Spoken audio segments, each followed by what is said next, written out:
नमस्कार, India head में आपका स्वागत है और मैं हूं आपके साथ कल्पना तिवारी।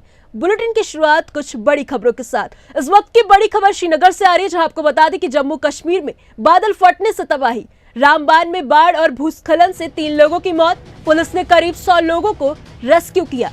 जम्मू कश्मीर में पिछले कई दिनों से हो रही बारिश, रामबान जिले के सैरी बागान इलाके में हो रही बारिश के बाद बादल फटने से 3 लोगों की मौत। पुलिस ने करीब 100 लोगों का रेस्क्यू किया।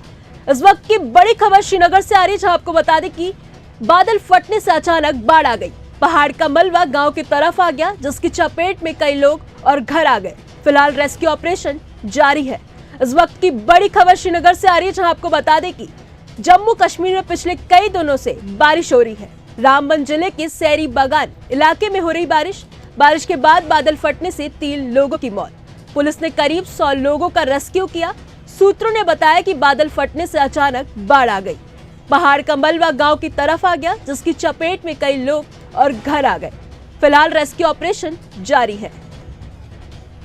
इस वक्त की अगली बड़ी खबर जयपुर से आ रही है, जहां आपको बता दें कि आधी रात जयपुर में फ्लाइट के गेट पर बैठे रहे सीएम उमर अब्दुल्ला। दिल्ली से डाइवर्ट हुआ विमान। सीएम उमर बोले, दिल्ली का एयरपोर्ट बकवास है। ट्रैफिक की वजह से इंडिगो एयरलाइन की फ्लाइट 6E5054 निर्धारित समय वक्त पर दिल्ली एयरपोर्ट पर नहीं लैंड हुई। इसके बाद एयर ट्रैफिक कंट्रोल यूनिट ने जयपुर एयरपोर्ट पर डाइवर्ट किया।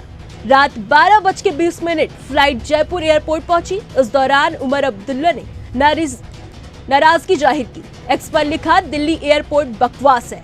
मेरी फ्रेंच भाषा के लिए क्षमा करें, लेकिन मैं विनम्र होने के मूड में नहीं हूं। इस वक्त की अगली बड़ी खबर लखनऊ से आ रही है, जहां आपको बता दें कि मायावती का समाजवादी पार्टी पर हमला। कहा, कांग्रेस और भाजपा की तरह सपा भी दलितों के हितैषी नहीं। बीएसपी ने सर्व समाज में भाईचारा स्थापित किया। मायावती ने लगाया आरोप, सपा की दलितों की गरीबी और जातिवादी शोषण के प्रति सहानुभूति नहीं। सपा पर विश्वासघात का आरोप। कहा, बीएसपी ने सर्व समाज में भाईचारा स्थापित किया। मायावती ने कांग्रेस और भाजपा की तरह सपा की नीयत पर सवाल उठाया। इस वक्त की बड़ी खबर लखनऊ से आ रही है, जहां आपको बता दें कि मायावती का समाजवादी पार्टी पर हमला। कहा, कांग्रेस और भाजपा की तरह सपा भी दलितों के हितैषी नहीं। बीएसपी ने सर्व समाज में भाईचारा स्थापित किया। मायावती ने लगाया आरोप, सपा की दलितों की गरीबी और जातिवादी शोषण के प्रति सहानुभूति नहीं। सपा पर विश्वासघात का आरोप। कहा, बीएसपी ने सर्व समाज में भाईचारा स्थापित किया। भाजपा की तरह सपा की नीयत पर सवाल उठाए। इस वक्त की बड़ी खबर लखनऊ से आ रही है, जहां आपको बता दें कि बीएसपी ने सर्व समाज में मायावती का समाजवादी पार्टी पर हमला। कहा, कांग्रेस और भाजपा की तरह सपा भी दलितों के हितैषी नहीं। बीएसपी ने सर्व समाज में भाईचारा स्थापित किया। मायावती ने लगाया आरोप, सपा की दलितों की गरीबी और जातिवादी शोषण के प्रति सहानुभूति नहीं। सपा पर विश्वासघात का आरोप। कहा, बीएसपी ने सर्व समाज में भाईचारा स्थापित किया। मायावती ने कांग्रेस और भाजपा की तरह सपा की नीयत पर सवाल उठाया। अब रुक करते हैं खबरों की ओर। भाजपा सांसद निशिकांत दुबे ने सुप्रीम कोर्ट को लेकर एक ऐसा बयान दिया है जिस पर सियासी भूचाल मच गया है। बता दें कि निशिकांत दुबे ने कहा कि इस देश में जितने गृह युद्ध हो रहे हैं, उसके जिम्मेदार केवल यहाँ के chief justice of India Sanjeev Khanna है। जिसके बाद भाजपा सांसद के बयान पर प्रतिक्रिया देते हुए भाजपा के राष्ट्रीय अध्यक्ष जेपी नड्डा ने ट्वीट कर कहा कि निशिकांत दुबे का न्यायपालिका और देश के चीफ जस्टिस पर दिए गए बयान से भारतीय जनता पार्टी का कोई लेना देना नहीं है। वहीं निशिकांत दुबे के बयान पर प्रतिक्रिया देते हुए मध्य प्रदेश कांग्रेस अध्यक्ष जीतू पटवारी ने भाजपा पर जमकर निशाना साधा और कहा कि जिस तरह से भाजपा पर ईडी, सीबीआई, चुनाव आयोग और अन्य अदालतों के हेरफेर के आरोप लगाए जाते हैं, निशिकांत दुबे ने इसकी पुष्टि की है। साथ ही उन्होंने कहा कि अदालत को भी उनकी टिप्पणियों का संज्ञान लेना चाहिए।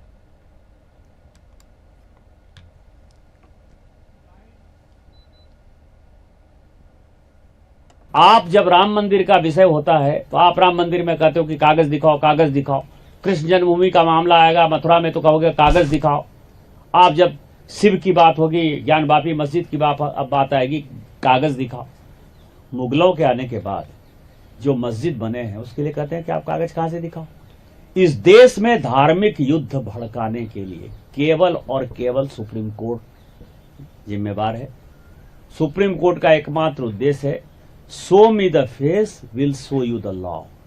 सुप्रीम कोर्ट अपनी सीमा से बाहर जा रहा है। सुप्रीम कोर्ट की सीमा यह है कि भारत का संविधान जिस कानून को बनाया उस कानून की उसको व्याख्या करनी है। निशिकांत दुबे जी ने सुप्रीम कोर्ट पे भी सवाल चालू कर दिए, सरकार इनकी फिर भी सवाल इनके।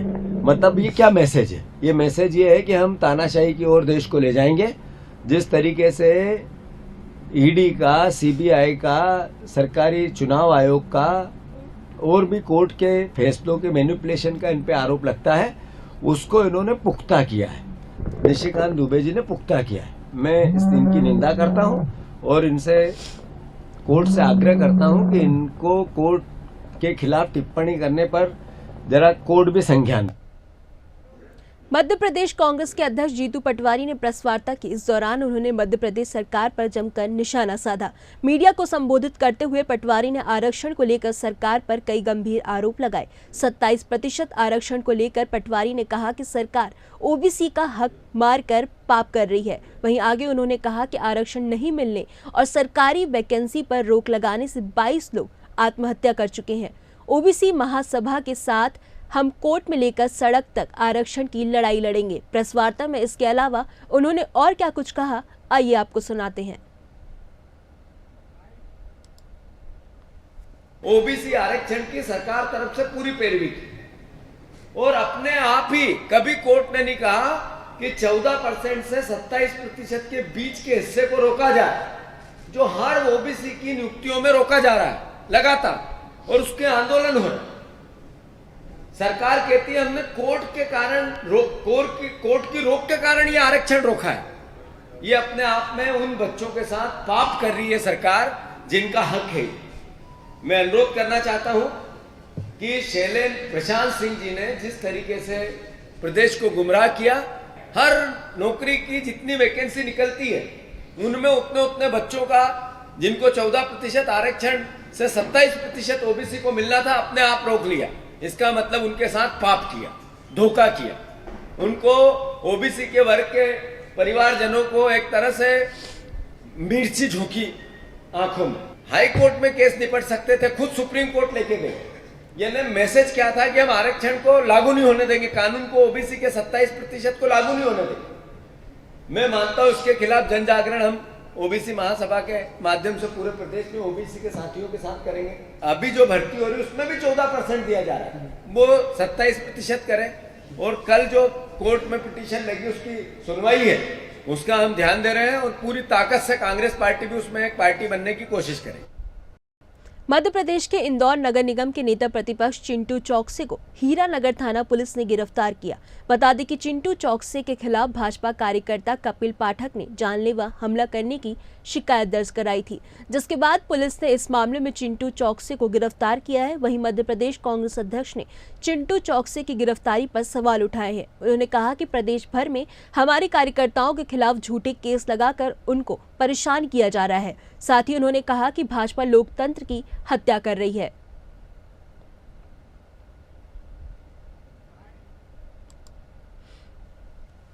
जिस तरीके से दो छोटे छोटे बच्चों में झगड़ा हुआ, एक परिवार के लोग 307 लिखाने गए, उसमें पिता का नाम भी, चाचा का नाम भी लिखा दिया। क्यों? क्योंकि उसके पिता थे, वो थे ही नहीं स्पॉट पे, कोई एविडेंस नहीं है, उसको जेल भेज दिया। तो चिंटू चौकसे को जेल भेज के कांग्रेसियों को डरा नहीं सकते हैं।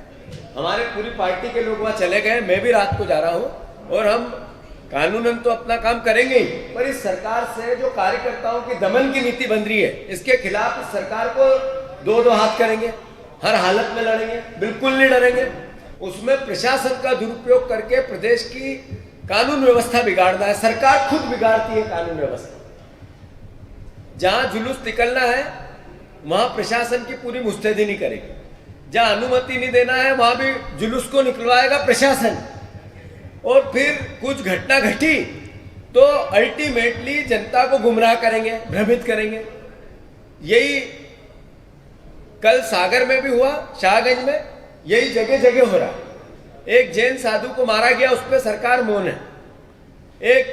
दो बीजेपी के नेताओं ने जैन समुदाय को रावण कहा, उस पर सरकार का एक भी आदमी ने कुछ नहीं बोला।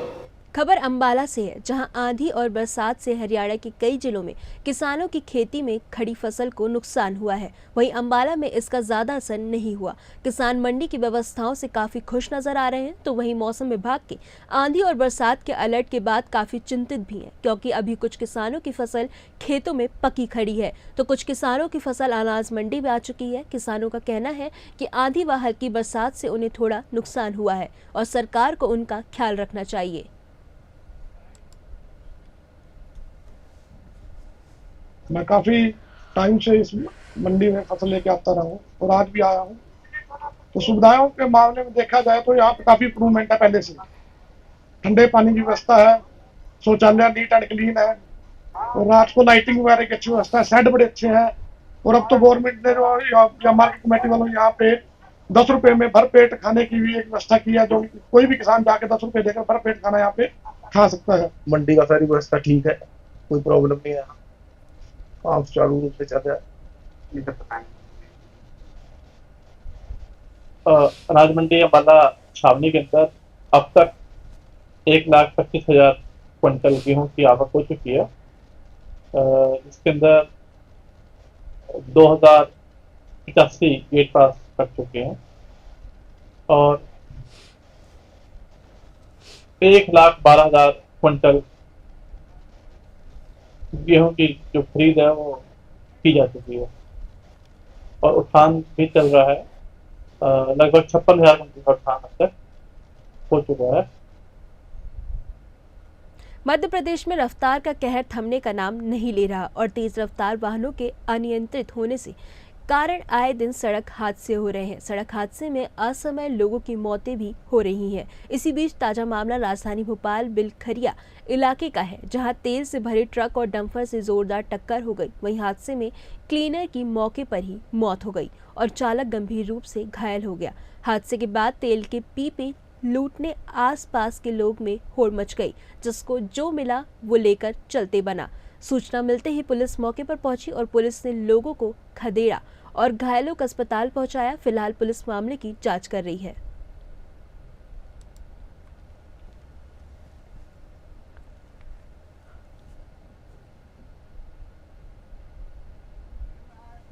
खबर यूपी के सोनभद्र से है, जहां रायपुर थाना क्षेत्र में कुछ असामाजिक तत्वों ने डॉक्टर अंबेडकर की प्रतिमा तोड़ दी, जिसके बाद नाराज ग्रामीण सैकड़ों की संख्या में मौके पर इकट्ठा हो गए और दोषी के खिलाफ सख्त कार्रवाई की मांग की। वहीं मामले की सूचना पर गांव में पुलिस बल भी तैनात है।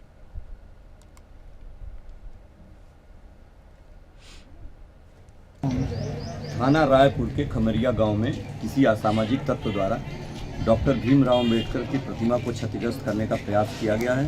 इस संबंध में मुकदमा पंजीकृत करके कड़ी से कड़ी कार्रवाई की जाएगी। सर्विलांस टीम भी लगाई गई है तथा नई मूर्ति स्थापित किया जा रहा है। मौके पर शांति व्यवस्था स्थापित है।